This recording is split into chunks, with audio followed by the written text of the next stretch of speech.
शब्द संस्कृति के इस मंच पर आपका स्वागत है। आज हम हिंदी भाषा के उन शब्दों की बात करेंगे जिन्हें अपने दैनंदिन व्यवहार में अधिकतर लोग प्रायः अशुद्ध लिखते हैं, जबकि थोड़ी सी सावधानी रखें तो उन्हें शुद्ध लिखने में कोई परेशानी नहीं है।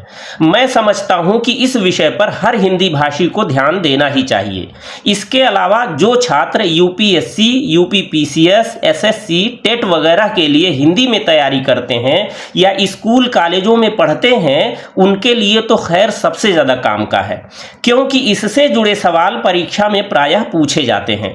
छात्रों के लिए शब्दों को शुद्ध रूप में लिखना इसलिए भी ज़रूरी है कि भाषा की शुद्धता अशुद्धता पर परीक्षक की निगाह रहती है। उत्तर सही लिखा गया हो तो भी भाषा की अशुद्धियाँ दिखाई दे रही हों तो परिणाम पर नकारात्मक प्रभाव हो सकता है। खैर, बात यह है कि मुझसे एक सवाल पूछा गया कि हिंदी वर्णमाला में श, त्रा, ज्ञा या कहें ज्ञा, श्रा और द्या जैसे वर्ण किस स्थान पर हैं। इसी से मेरे ध्यान में आया कि क्यों न एक चर्चा हम इसी मुद्दे पर करें कि हिंदी वर्णमाला और देवनागरी लिपि के बारे में कैसी कैसी गलत जानकारियां और भ्रम फैले हुए हैं। और वास्तव में वर्णमाला और लिपि विषयक यह ज्ञान ही है कि हिंदी शब्दों को लिखते समय अच्छे अच्छे पीएचडी धारक भी वर्तनी की खूब गलतियां करते हैं।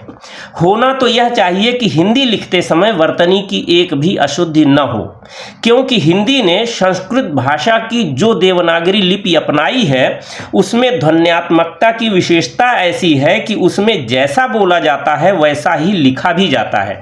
ऐसा नहीं है कि अंग्रेजी की तरह हम लिखें CAT और बोलें कैट, लिखें RAHUL या MODI और बोलें राहुल या मोदी। बाकी आप अपने पसंदीदा नेता का नाम ले सकते हैं। बात यह है कि हिंदी में हम राहुल लिखेंगे तो राहुल बोलेंगे, मोदी लिखेंगे तो मोदी बोलेंगे। इसी नाते हिंदी या कहें संस्कृत वर्णमाला संसार की सबसे वैज्ञानिक वर्णमाला है, और यदि किसी ने सिर्फ वर्णमाला की ठीक समझ बना ली, मात्राओं का विधान समझ लिया, तो दुनिया का सबसे नया और सबसे कठिन शब्द भी सामने आ जाए तो वह बड़े आराम से बिल्कुल सही सही लिख देगा। जबकि अंग्रेजी के मामले में शेक्सपियर भी आ जाएं तो वे भी किसी नए सरल से सरल शब्द को भी बिना स्पेलिंग रटे ठीक ठीक नहीं लिख सकते। यहाँ अंग्रेजी से तुलना करने जैसी कोई बात नहीं है, बल्कि भारतीय भाषाओं को छोड़कर दूसरी तमाम विदेशी भाषाओं के साथ भी ऐसा ही है। दुनिया में कुछ भाषाएं हैं जिनमें उच्चारण के नियम सख्त हैं, जैसे स्पेनिश, जॉर्जियन, कोरियाई, इटालियन, फिनिश और चेक वगैरह। लेकिन हिंदी, संस्कृत या कुछ भारतीय भाषाओं की तरह वैज्ञानिकता में ये आसपास भी नहीं ठहरती। यह अजब सच्चाई है कि हिंदी में वर्तनी की एक भी गलती नहीं होनी चाहिए, पर होती हैं सबसे ज़्यादा। मैं जब हिंदुस्तान टाइम्स के दिल्ली दफ्तर में बैठता था तो लगभग 10-12 साल पहले मैंने कुछ अखबारों का अध्ययन किया था। उस समय अंग्रेजी के एक अच्छे अखबार में भाषा की 4-6 अशुद्धियाँ मिलीं, जबकि हिंदी के एक अच्छे अखबार में भी लगभग 125 अशुद्धियाँ। कल्पना कीजिए कि हिंदी का हाल क्या है। मुझे लगता है कि अब ये अशुद्धियाँ बढ़कर 150 के आसपास पहुँच गई होंगी, क्योंकि पहले तो फिर भी हिंदी पत्रकारिता में गंभीर लोगों की संख्या कुछ ज़्यादा हुआ करती थी। आज का हाल यह है कि अनपढ़ से भी पूछिए कि अंग्रेजी की वर्णमाला में कितने वर्ण हैं तो वह बड़े आराम से सही जवाब दे देगा, पर यह पूछ लीजिए कि हिंदी वर्णमाला में कितने वर्ण हैं तो कई बार हिंदी में PhD किए हुए लोग भी बगलें झांकने लगते हैं। और अब आइए उस बात पर बात करें जो कि हमने शुरू में कही थी। श, त्रा, ज्ञा, श्रा और द्या जैसे वर्ण वर्णमाला में किस स्थान पर हैं। इसके बाद हम अशुद्ध वर्तनी वाले हर दिन व्यवहार में आ रहे कुछ शब्दों की रोचक बात करेंगे।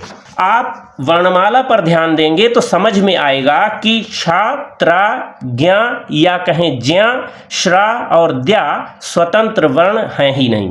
रोचक है कि केंद्रीय हिंदी निदेशालय की मानक वर्तनी पुस्तिका में शा, त्रा, ज्ञा और श्रा को संयुक्त व्यंजन के रूप में अलग स्थान दिया गया है और इन्हीं को मिलाकर हिंदी वर्णों की संख्या को 52 और अब लड़ा जोड़ने के बाद 53 गिनाया गया है।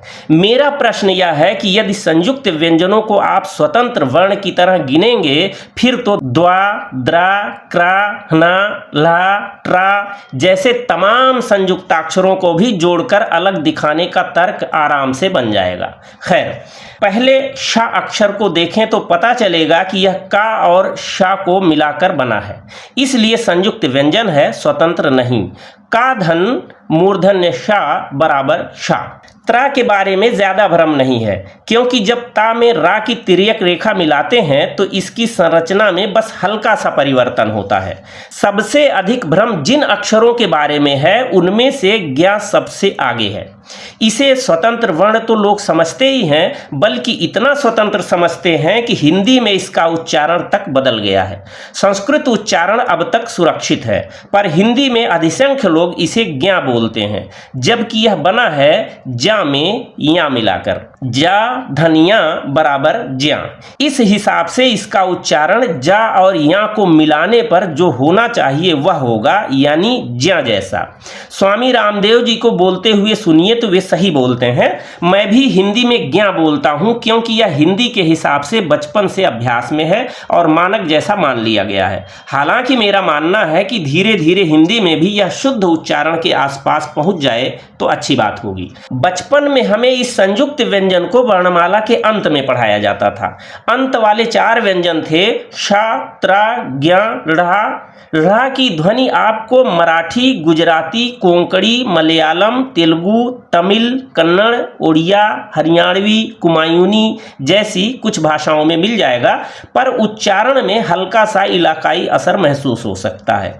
हिंदी में मैंने भी बचपन में इस वर्ण को पढ़ा था। प्राइमरी स्कूल में गुरुजी इसका उच्चारण लिड़ी जैसा करवाते थे। बाद में हिंदी वर्णमाला से यह गायब हो गया। पिछले साल यानी 2024 में केंद्रीय हिंदी निदेशालय ने अपनी वर्तनी पुस्तिका में फिर से इसे जोड़ा है। यह भी जानना दिलचस्प है कि संसार के सबसे प्राचीन ग्रंथ ऋग्वेद के पहले मंत्र में भी लड़ा मौजूद है। अग्निमीणे पुरोहितम यज्ञस्य देवम ऋतुजम होतारम रत्न धातमम। अब श्रा की बात करें तो इसे हम स्वर रहित व्यंजन या कहें आधा शा में रा मिलाकर लिखते हैं। वर्ण तो तालव्य शा और रा हैं। स्वर रहित व्यंजन शा में स्वर युक्त व्यंजन रा मिलता है तो श्रा बनता है। सामान्य शब्दावली में कहें तो आधा शा में पूरा रा मिलता है तो श्रा बनता है। शा धन रा बराबर श्रा। इस विषय में एक प्रश्न अवश्य है कि जब हम अधिकतर स्थानों में शा के साथ अन्य वर्ण मिलाकर श्याम, श्यामल जैसे शब्दों में स्पष्ट रूप से आधा शा लिखते हैं, तो फिर जहां इसके साथ रा मिलाते हैं वहां क्यों श्रमण, श्रमिक, श्रीमान आदि में श्रा जैसा लिखते हैं? इसका कारण वास्तव में यह है कि पदेन रा के लिए तिरछी रेखा जब तालव्य शा में लगाई जाती है तो हाथ से लिखने की स्थिति में अक्सर पदेन रा की तिरछी रेखा मिलाने के बाद तालव्य शा के दंत सा की तरह दिखने का भ्रम हो सकता है। आपने हाथ से लिखते हुए खुद अनुभव किया होगा कि यदि शा में शुरू की गोल संरचना हाथ से ठीक से न बनी तो तालव्य शा दंत सा जैसा आसानी से दिखने लगता है। बस इसी गड़बड़ी से बचने के लिए तालव्य शा के लिए थोड़ी अलग संरचना हमारे पुरखों ने बनाई। इससे यह भी पता चलता है कि पहले लोग भाषा की शुद्धता पर कितना ध्यान देते थे और आज हम कितना ध्यान देते हैं। इसके बाद अब देखें तो द्या की रचना में आधा दा और या है। आधा दा धन या बराबर द्या। इसे समझना मेरे ख्याल से ज़्यादा मुश्किल नहीं है, बस रचना थोड़ी सी अलग दिखाई देती है। असल में 2 वर्णों को मिलाकर संयुक्त रूप की एक संक्षिप्त संरचना का उद्देश्य यह था कि लिखते समय कम से कम लिखना पड़े। अर्धमात्रा लाघव को पुत्र जन्म के समान आह्लादकारी माना गया है, यानी आपने आधी मात्रा भी बचा ली तो समझिए कि बड़ी कामयाबी है। अब हम बात करेंगे रोजमर्रा प्रयोग किए जाने वाले उन कुछ शब्दों के बारे में जिन्हें अधिकतर लोग गलत ढंग से लिखते हैं। कुछ शब्दों के बारे में मैंने अपनी पुस्तक हिंदी की वर्तनी में बहुत पहले लिखा हुआ है, पर यहाँ कुछ अलग ढंग से बात कर रहा हूँ। पहला शब्द जो मेरे सामने आया है वह है अक्सर। यह 3 तरह से लिखा हुआ मिल जाता है, अक्सर, अक्सर, अक्सर। मजेदार बात यह है कि तीनों एक शब्द के अलग अलग रूप लग रहे हैं, पर तीनों वास्तव में बिल्कुल अलग अलग शब्द हैं और तीनों ही अलग अलग संदर्भों के हिसाब से सही हैं। तीनों के अर्थ अलग हैं, लेकिन जानकारी न होने के कारण प्रायः गलत ढंग से प्रयोग किए जाते हैं। अक्सर अरबी का शब्द है, अर्थ है बहुधा, प्रायः, उमूमन। जैसे कि मैं अक्सर रसगुल्ला खाता हूँ, या वे कांग्रेस भाजपा दोनों के दफ्तर में अक्सर मिल जाते हैं। इसी को आगे बढ़ाइए तो अरबी में स्त्रीलिंग अक्सरियत शब्द मिलेगा, जिसका अर्थ है बहुमत, किसी देश की वह जनता जो दूसरी जनता की अपेक्षा अधिक हो, यानी बहुसंख्यक। इसी अक्सर को कविता में बहुधा या प्रायः के ही अर्थ में लोच पैदा करने और मात्रा बैठाने के लिए आधा का के बजाय पूरा का के साथ अक्सर के रूप में भी प्रयोग किया जाता है। पर याद रखना चाहिए कि मानक हिंदी में आधा का वाला अक्सर ही लिखा जाना उचित है। सवाल उठ सकता है कि पूरा का लिखने में क्या परेशानी है। इसका कारण यह है कि पूरा का वाला अक्सर रूप हिंदी में पहले से विद्यमान है, जिसका अर्थ है जिसके साथ कोई न हो, या कहें अकेला। एकसर शब्द से बिगड़कर बना है। तुलसीदास जी के रामचरितमानस में आपको यह मिल जाएगा। करि पूजा मारीच तब सादर पूछी बात, कवन हेतु मन व्यग्र अति अक्सर आयहु तात। अर्थात तब मारीच ने उसकी पूजा करके आदर पूर्वक बात पूछी, हे तात, आपका मन किस कारण इतना अधिक व्यग्र है और आप अकेले क्यों आए हैं। मतलब कि अक्सर अर्थात अकेला। अब आइए नुक्ते के साथ जो लिखा जाता है उस अक्सर की बात करते हैं। बस इतना ध्यान रखना है कि इसकी वर्तनी में नुक्ता लगा है। कुछ हिंदी वालों को भी उर्दू शैली में लिखने का शौक होता है, पर जानकारी पर्याप्त नहीं होती तो कहीं भी अंदाजे से नुक्ता लगा देते हैं। नुक्ता लगाने का अपना आनंद है, इससे सामने वाले पर अपना ज्ञान साबित करने का मौका मिलता है। इसी शौक में बहुधा और प्रायः के अर्थ में ही अक्सर को लोग नुक्ता लगाकर अक्सर के रूप में लिख देते हैं, जबकि नुक्ते वाला अक्सर भी अरबी का बिल्कुल एक अलग शब्द है, जिसका अर्थ है आकार प्रकार में बहुत छोटा, अल्पतम या लघुतम या ह्रस्वरूप। तो इसका मतलब यह हुआ कि इस अक्सर को आप अक्सर न समझें। मेरे ख्याल से अब आपको अंतर समझ में आ गया होगा। अब दूसरा शब्द लेते हैं, रुपया और रुपया या रुपये और रुपये। हस्तलेखन से लेकर पत्र पत्रिकाओं तक में आजकल प्रायः रुपया हर कहीं दिखाई दे जाता है, जबकि होना चाहिए रुपया। सही शब्द रुपया ही है। इसका कारण यह है कि रुपया शब्द के मूल में संस्कृत का रुप्य या रुप्यक शब्द है, जिसका अर्थ होता है चांदी, संपत्ति का प्रतीक। इसी रुप्यक का प्राकृत में रूप रुपये हुआ करता था। हर कहीं रा पर छोटे ऊ की मात्रा है, तो हिंदी में भी इसे रुपया के बजाय रुपया ही लिखा जाना चाहिए, ऐसा मैं मानता हूँ। इसी तरह जो हम रुपये को बहुवचन में या पर ए की मात्रा के बजाय सीधा स्वर ए लिखा हुआ देखते हैं, तो उसे भी स्वर ए वाले रुपये के बजाय व्यंजन या पर ए की मात्रा लगाकर रुपये लिखा जाना चाहिए। रुपये शब्द में आए व्यंजन या के लोप का कोई कारण नहीं बनता। व्यंजन व्यंजन होता है और स्वर स्वर।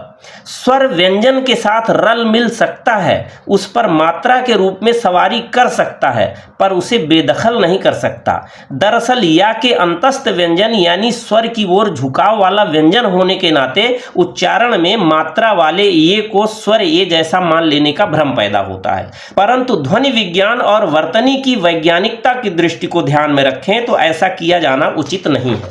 अच्छी बात है कि भारतीय रिजर्व बैंक द्वारा जारी भारतीय मुद्रा में रुपये शब्द अपने सही रूप में अब तक मौजूद है। कल को पता नहीं कोई नया ज्ञानी पहुंच जाए तो वहां भी कुछ का कुछ हो सकता है। बहरहाल मैं मानता हूं कि बच सके तो रुपया और रुपये के सही रूप को बचाया जाना चाहिए, यह जरूरी है। अब आइए एक अजब अराजकता की बात करते हैं जो यानी, याने, यानी के रूप में जनसाधारण से लेकर विद्वानों तक में दिखाई देता है। असल में यानी को कुछ लोग यानी तो कुछ लोग याने लिखते हैं। यह अरबी भाषा का अव्यय है और जन सामान्य जिस अर्थ में अधिक प्रयोग करता है उस अर्थ में यान या याने लिखना गलत है। सही शब्द लिखा जाना चाहिए यानी, या पर आ की मात्रा और ना पर बड़ी ई की मात्रा। बहुत से लोग जो शब्दों के मर्म तक नहीं जाते उन्हें यानी और याने लिखने बोलने में कोई परेशानी नहीं है, बल्कि कई बार इसे साधारण मानकर संप्रेषण के नाम पर ऐसी अराजकता का समर्थन करते हैं। पर वास्तव में जब हम याने लिखते हैं तो उसका अर्थ यानी वाला रह ही नहीं जाता। ज्यादातर लोगों को यह बात पता नहीं है। याने भी अरबी भाषा का ही पुल्लिंग शब्द है जिसका अर्थ है पका हुआ फल या मेवा जो खाने लायक हो, जबकि यानी का अर्थ है अर्थात मतलब यह की। तात्पर्य यह है कि सही शब्द यानी है और इसे यान या याने नहीं लिखा जाना चाहिए।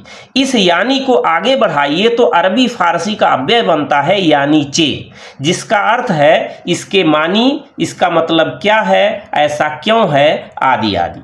जो लोग इस बात की वकालत करते हैं कि कैसे भी लिखो बस संप्रेषण होना चाहिए, वे भी समझ सकते हैं कि कैसे भी लिखने पर संप्रेषण की किस तरह से ऐसी तैसी हो जाती है।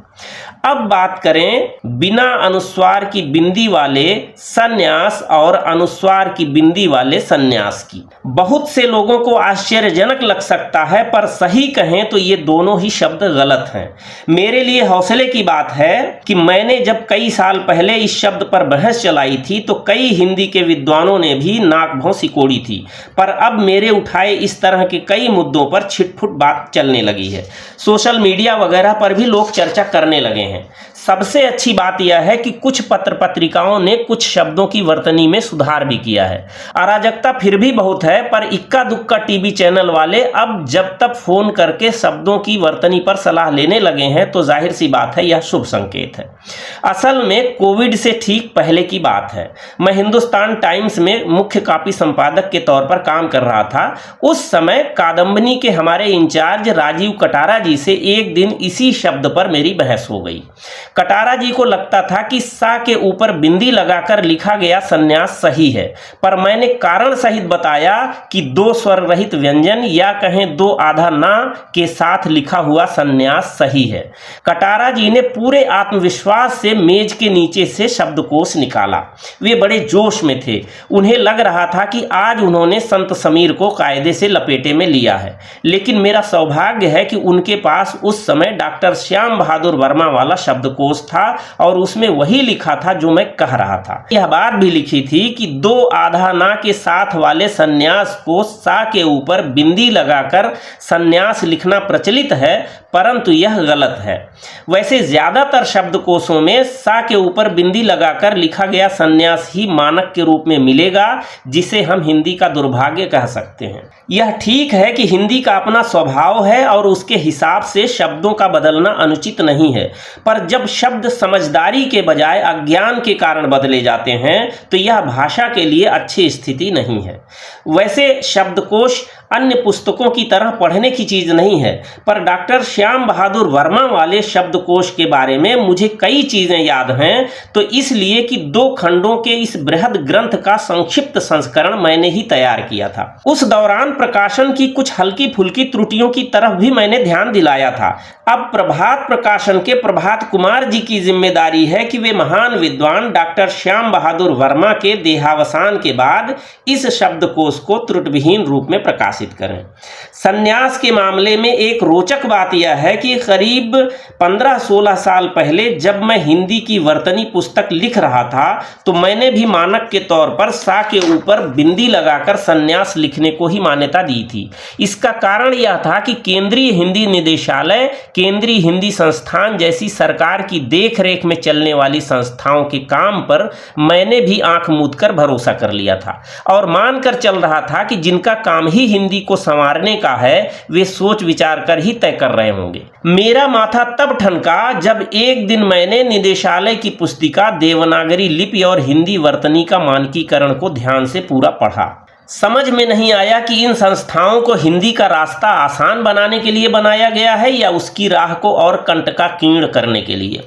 कुछ बातें तो परले दर्जे की मूर्खतापूर्ण थी। तभी से मैंने तय किया कि इन सरकारी संस्थाओं की बातों को मानक मानकर चलने की आवश्यकता ज्यादा नहीं है। खैर, संन्यास के बारे में अंतिम बात यह भी समझ लीजिए कि यह शब्द है समधन्यास बराबर संन्यास। कुछ और विशिष्ट व्युत्पत्ति देखें तो यह है समधन्नी उपसर्ग अस धातु धन घय बराबर संन्यास। जब दो अनुनासिक ध्वनियां साथ आएं तो उनमें से कोई ध्वनि अनुस्वार की बिंदी में नहीं बदल सकती। संधि की स्थिति में सम के मा में परिवर्तन होगा तो वह ना में बदल जाएगा, और चूंकि इस ना के साथ न्यास का ना रहेगा ही तो बनेगा संन्यास दो आधा ना के साथ। उसी तरह जैसे कि सम में निधि मिलाइए तो बनेगा दो आधा ना के साथ सन्निधि, ना कि सा के ऊपर बिंदी लगाकर सन्निधि। सम में मान मिलाइए तो बनेगा सम्मान, ना कि सा के ऊपर बिंदी लगाकर सम्मान। अब आगे बढ़ते हैं। एक शब्द है नेतागिरी। कोई कहता है नेतागिरी तो कोई नेतागिरी। थोड़ा भी ध्यान देंगे तो इसे समझना बहुत आसान है। बस गिरी या गिरी को नेता से अलग कर दीजिए, बात समझ में आने लगेगी। आपने सुना ही होगा बादाम की गिरी। अनपढ़ लोगों को भी पता है कि बादाम की गिरी होती है, बादाम की गिरी नहीं। गिरी का मतलब होता है गुठली, बीज, जबकि गिरी का अर्थ है धंधा, पेशा, व्यवसाय। गिरी का अर्थ पकड़कर रखना, अपनाना, ग्रहण करना आदि भी है। अब बात समझ में आ रही होगी कि नेताई या कहें राजनीति के पेशे या राजनीति को अपनाने, पकड़कर रखने या पेशा बनाने के अर्थ में सही शब्द होगा नेतागिरी, ना कि नेतागिरी। असल में गिरी का मूल अर्थ न जानने की वजह से उच्चारण और लेखन में गांधीगिरी, नेतागिरी, दादागिरी की गलती हो रही है। गिरी उर्दू भाषा का प्रत्यय है, इसलिए शब्दों के साथ यह लगाया जाएगा तो दादागिरी, जुलाहागिरी, उठाईगिरी, चमचागिरी जैसे अन्यान्य रूप बनेंगे। अब हम अंत में अंतरराष्ट्रीय और अंतरराष्ट्रीय के अजब गजब खेल को समझेंगे।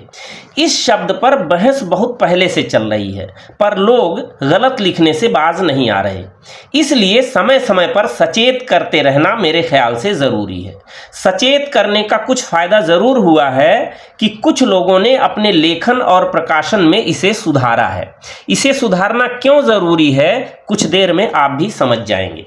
वास्तव में सही शब्द है स्वर रहित रा के साथ लिखा गया अंतरराष्ट्रीय, परंतु पत्र पत्रिकाओं पुस्तकों में प्रायः प्रयोग दिखाई पड़ता है रा के ऊपर रेफ लगाकर लिखा गया अंतरराष्ट्रीय का।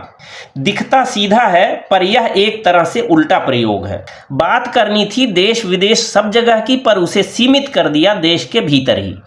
रेफ वाले अंतरराष्ट्रीय का अर्थ निकालने की कोशिश करें तो कुछ ऐसा ही निकलेगा। रेफ वाले अंतरराष्ट्रीय में जिन शब्दों का योग है उन्हें अलगा कर लिखें तो बनेगा अंतर धन राष्ट्रीय। अंतर का हल रूप रा ही रेफ की शक्ल में रा के ऊपर चढ़ा दिया जाता है तो बन जाता है अंतरराष्ट्रीय। अंतर का अर्थ स्पष्ट है, भीतर का, अंदर, भीतरी भाग में। तो इस तरह रेफ वाले अंतरराष्ट्रीय का अर्थ हुआ राष्ट्र के अंदर का, राष्ट्र के अंदरूनी भाग का, जबकि हम प्रत्यक्षतः कहना चाहते हैं देश विदेश सबके बारे में, विभिन्न राष्ट्रों के बारे में। इसे ठीक से समझने के लिए रेफ लगाकर लिखे गए अंतर्देशीय का उदाहरण ले सकते हैं। अंतर्देशीय का अर्थ प्रायः सबको पता है, देश के भीतर का। लिफाफे के जरिए पत्र भेजना हो तो देश के बाहर भी भेजा जा सकता है, पर अंतर्देशीय की सीमा साफ है कि इसे देश के बाहर नहीं भेजा जा सकता।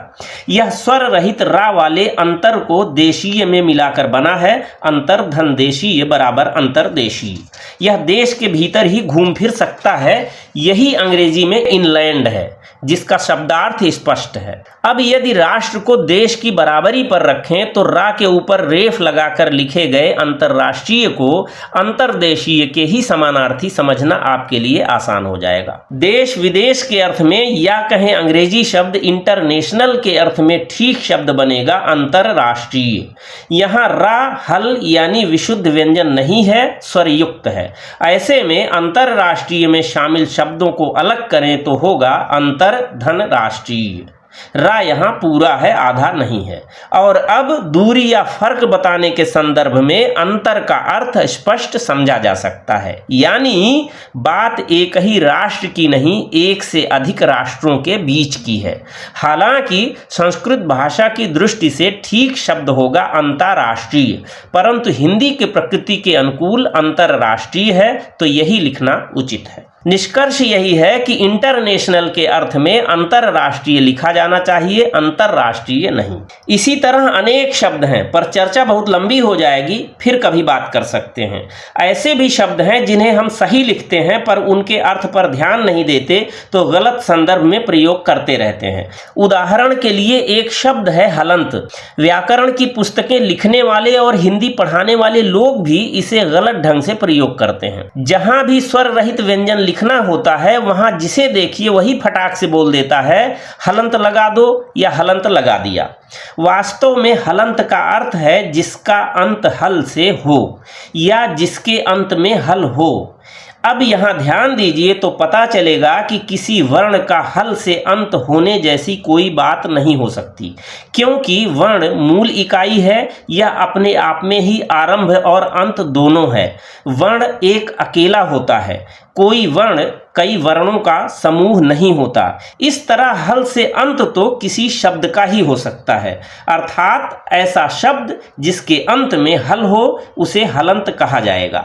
तो बात यह हुई कि कोई शब्द हलंत हो सकता है, वर्ण नहीं। अब यह भी जानिए कि यह हल क्या बला है। हल का मतलब है व्यंजन। क्यों इसका मतलब व्यंजन है, अभी इसे भी आप समझ जाएंगे। अभी यह समझिए कि हल का मतलब चूंकि व्यंजन होता है, इसलिए इसे यूं भी कह सकते हैं कि जिन शब्दों का अंत व्यंजन से हो वे व्यंजनांत या हलंत शब्द होते हैं। उदाहरण के लिए महान, पश्चात, जगत, स्वागतम, वाक, वर्ष के अर्थ में सन, घमंड के अर्थ में अहम, भीतर के अर्थ में अंतर शब्द आदि आदि। इन सभी शब्दों का अंत व्यंजन वर्ण से हुआ है, यानी ऐसे वर्ण से जो स्वर रहित है। अब बात यह हुई कि स्वर रहित दिखाने के लिए जिस चिन्ह को लोग प्रायः हलंत कह देते हैं उसे हल चिन्ह या हल का निशान कहना चाहिए।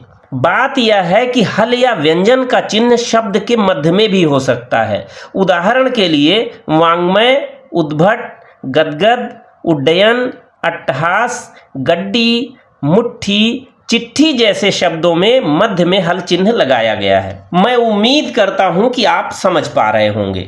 अब इस बात पर आइए कि आखिर हल को व्यंजन क्यों कहते हैं।